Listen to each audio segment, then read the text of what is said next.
Hello everyone. सो ये है gene से रिटर्न का व्लॉग देहरादून के लिए। तो सुबह सुबह मिसहैप हो गया, मेरे कान का जो चेन है उसका डिजोर मिसप्लेस हो गया, लेकिन भगवान की दया से वो मुझे वापस मिल गया। तो हम जब निकले तो लेट निकले क्योंकि हमें वापस आना पड़ा। ऐसे हम निकल रहे थे 6:40, फिर हम निकल गए नियर अबाउट 7:10।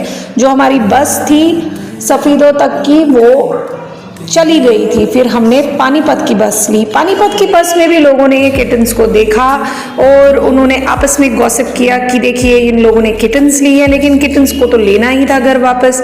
तो एक लड़की को तो किटन्स बहुत ही पसंद आए, तो आसपास के लोग भी बहुत पूछताछ कर रहे थे कि कैसे लिया, क्यों लिया, किस लिए लिया, घर में क्यों नहीं रखा, वगैरह वगैरह। तो लेट इट बी।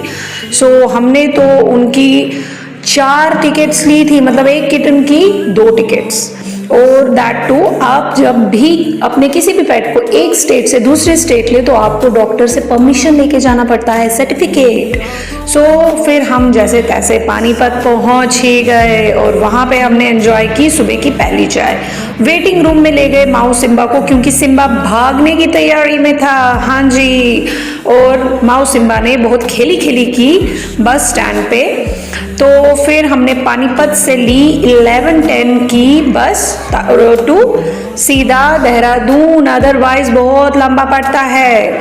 और मैं रास्ते में हो गई बहुत इरिटेट। इस टाइम तो मैंने कोई दवाई नहीं खाई थी, पिछली बार मैंने एंजाइटी की दवाई खाई थी। मेरे से खुल गई लिम्का की बोतल जो मेरे कपड़ों पे फैल गई। और जैसे तैसे शामली पहुंचे और बच्चों ने बहुत ज़्यादा तंग तो नहीं किया, लेकिन वो बेचारे बहुत तंग हुए। तो मैंने अपनी जगह ही चेंज कर ली। पहले मैं बैठी थी हस्बैंड के पास, फिर मैं चेंज करके अपने बेटे की सीट पे चली गई। तो हमारी तो 6 सीट्स थी।